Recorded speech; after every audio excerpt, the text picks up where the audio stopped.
and we're back to the table. Chris Maduka joins in. Good to have you. Good morning, Chris. Good morning, Charles. Good morning, the world. We're here for another day. Indeed, another day. Another day to live and grind, but I'm not too sure it is something that we'll be excited about given what happened on Saturday, the demise of Christian Chukwu, the icon, the legend. I mean, you can just call him anything when it comes to eulogizing.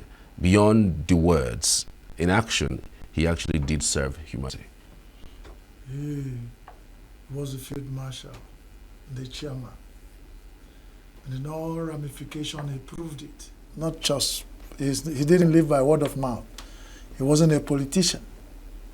He served Nigeria with his life and career. And all the people he came across, and millions and billions of Nigerians, he made them proud.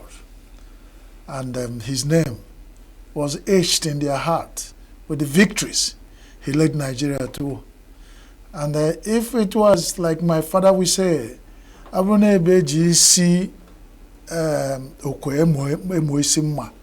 these are the kind of people who should be the president of Nigeria, because those are the people those days that when they are in the field of play, Nigeria becomes one. And during their play, I feel goosebumps in my body will remember the days of. And even the pains they suffer as a kid.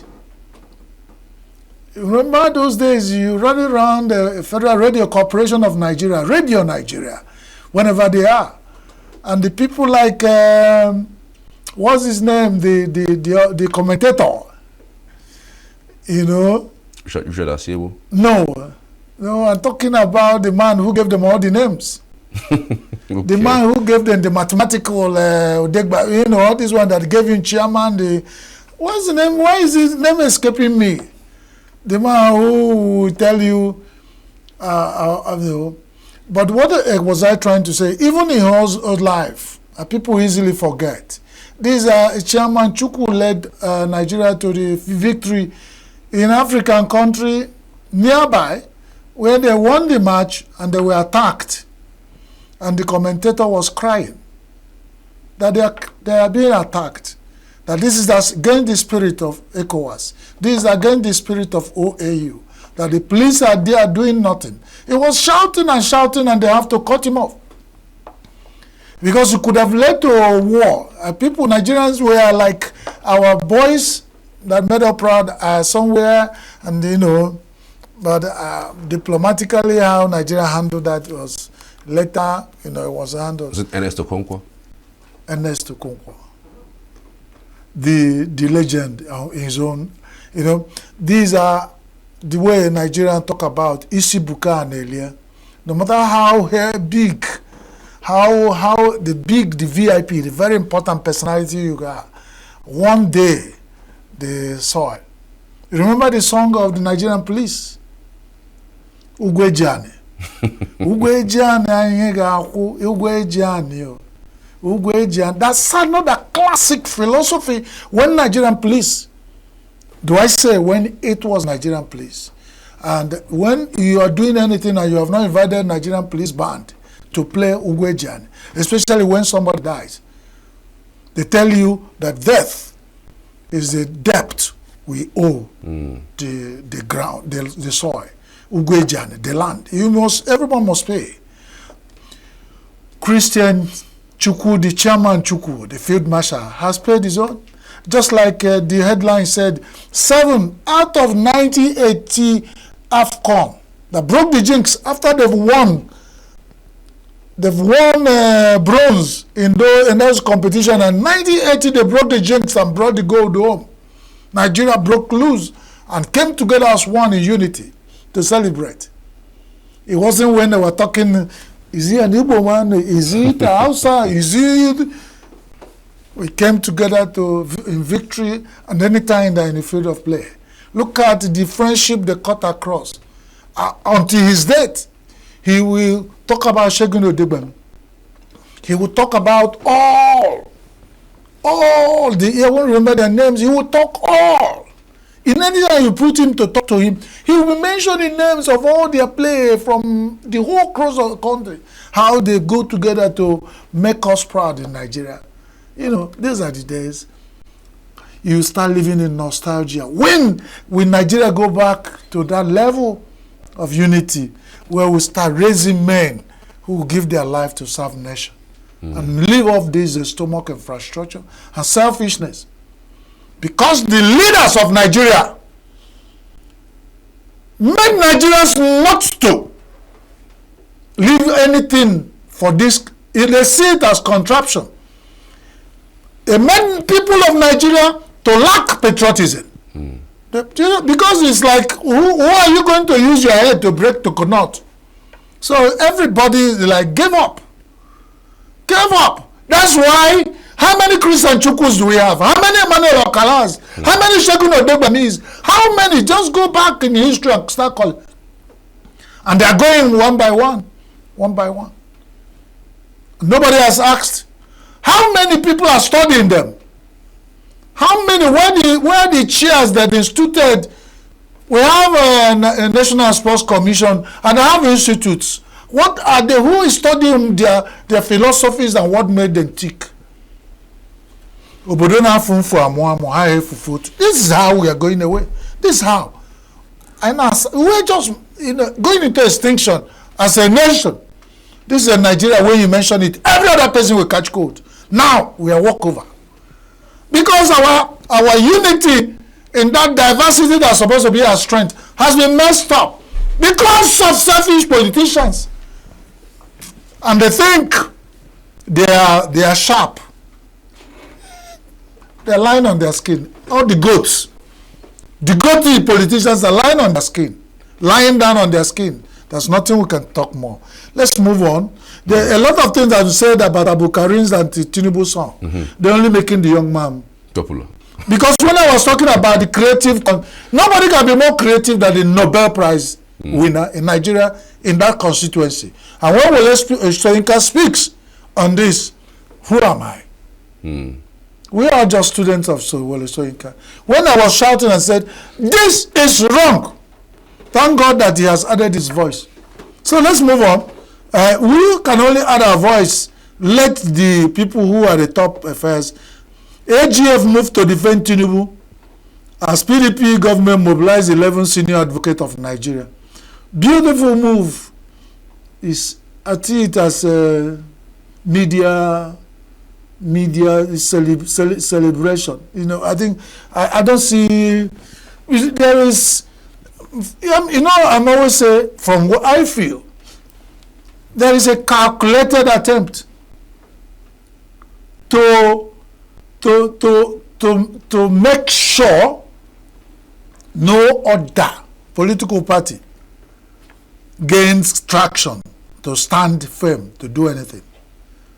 And that's what is these are restless run of the locusts. Look at the Supreme Court law, what he has done to LP, done to PDP. So since the Supreme Court of Nigeria delivered its judgment, and all the parties that should stand in opposition to go to contest the presidency are in disarray, you now ask yourself, is it the clipper that is blunt, or the Mwambeke who is the barber that doesn't know how to bat? That's why I tell you that there is a calculate, something is wrong. You can always see something, you know, going on, which we can say, but you feel it in your body that something is not well.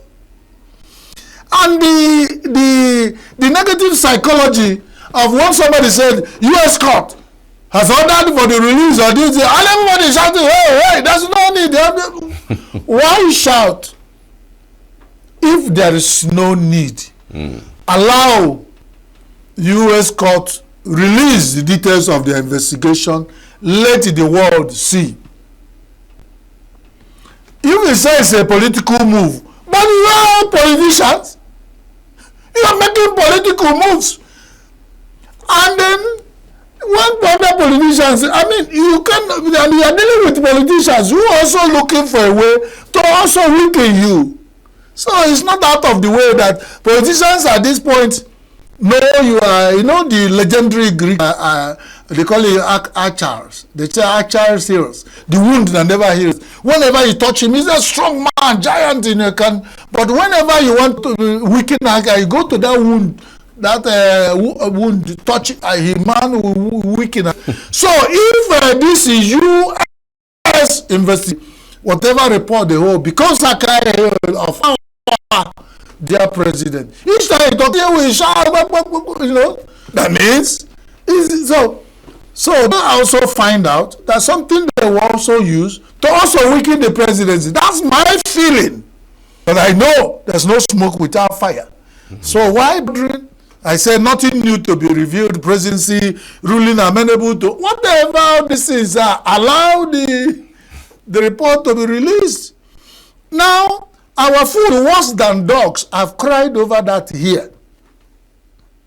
Charles, the Nigerian correctional centers, somebody, they're defending, they say the FG panel, it is an exaggeration. You know what will be? I read somewhere in the Bible, when it says, whatever a man sow, he shall reap. And the measure you give unto people is the measure they use on. I wish the table will turn. Let the people in Nigerian correctional centers take the position of prisoners for one day. You know, some people do ceremonial swapping of seats. I've seen governors of Lagos State do it a lot. They say one day they bring a small gear. They don't bring anybody above 10 because it may be difficult to say, boy, leave. Because somebody may sit there who's above 10 years. He say, I'm the governor. He's making a pronounce. And they will. But let them swap seats for one day. Let the Director General of Nigerian Correctional Center go into, let him come to Enugu prisons and stay for just 10 minutes. Let him take them by surprise. Let him come unannounced on visit to Enugu prisons during the lunchtime of Enugu prisons and see what people are served. There's no, it's not, there is high level, you know, if you know why some Nigerians said it's better for them to be prisoners abroad than to even come in Nigeria and be free people. It's not that I've worked with Prawa, prisoners rehabilitation and welfare and I worked as communication officer. I had a feeling, I saw life. What prisoners in Nigeria, they don't call them prisoners again, they're inmates, what they feel. So leave off the matter, defending their case. Let's go there unannounced. Let's gather people who and visit. Let them bring out. You know what happened? Government has a budget for every prisoner. How much you will talk. Yeah. Before the corruption gets from one hand to one hand and the contract of when they supply food, if it's not the wife of the controller of prison, the concubine, they will hand over before the final food get to the desk of the prisoners, the inmates. If they say, if you tell you send a beans or soup, you will swear with your life this is not food. And the truth is real. Let's not bother. It's not about anybody painting anybody. These people coming here to say they exaggerate. If it's an exaggeration, when they finish cooking this and serve it, let them bring the food. They serve a prisoner, take it to the office of the in charge, let them eat it. Right. Other headlines is quite interesting, especially as it concerns the Southeast. Army is decrying poor Igbo youth's enlistment in the service. So many persons have attributed that. If they say Obi go army, what do you return with? Maybe from the tail of a dog. You know whether dog is happy or not. How many years is Nigerian army? Who among the Igbos has gone to the army and reached the peak and career of army without either being cut short?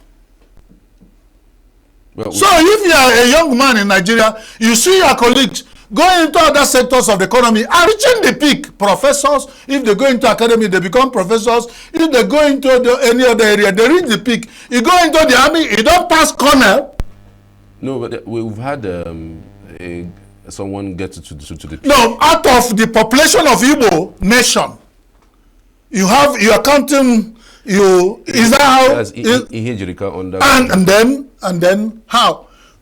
Out of the whole of Nigeria, Ihejirika, count them. After all, during Babangida, we had his deputy. Where is he? How did he live? So many things. So when you see, if you're a slave, you visit where a fellow slave is being buried. You know it's your fate. So you decide your fate on time. Is it by force? They say they don't want to join there because they don't see. Convince them. That's all I'm saying. No, I'm not a spokesperson. If I am a young man in Nigeria, of course I was a young man in Nigeria. I had also opportunity. I know I was applying then. NDA then. There's nothing we didn't do. We couldn't get there because we do not have anybody to take us there. But even now, they are talking about this.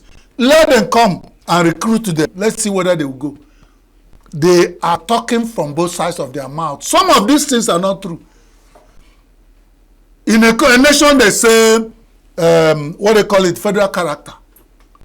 They don't do federal character. They don't. Nigeria do not follow federal character. If you want to ask me go ask the Asorok. Beyond these issues you have raised, is there any underlying issue from history that makes an Igbo man decide that they're not going to go into the... You don't go into a place. If we want to be hunters one union. In as much as these days you can even be a hunter going out traveling on the road, you are caught and killed. Hunters go. If hunters go and then you are traveling together, smarter me and you following as a hunter, you turn around and say, my leg look like that of antelope. What does it mean? It means I'm not safe with you as a hunter. The Nigerian army should ask themselves this question. Among them as hunters going to, do they look around and say some tribes have legs of antelope? Are you watching from now for my mouth? You go here say father they wear trouser under him. No, but they are wiser. Nigerian army is very organized. They know what to do. So the commander in this one say Igbos are not listening. Let them call stakeholders meeting. Call people to talk to the young people. Let them convince them to enlist in the army. There must be a reason why they are not enlisting. Because there is a high level of unemployment and Igbos who want to be in the army. So if they are not, there is a problem. God bless Nigeria, Charles. Wow. Many thanks, Chris, as always, for your insight on the papers this morning. We're back after this. Do stay with us.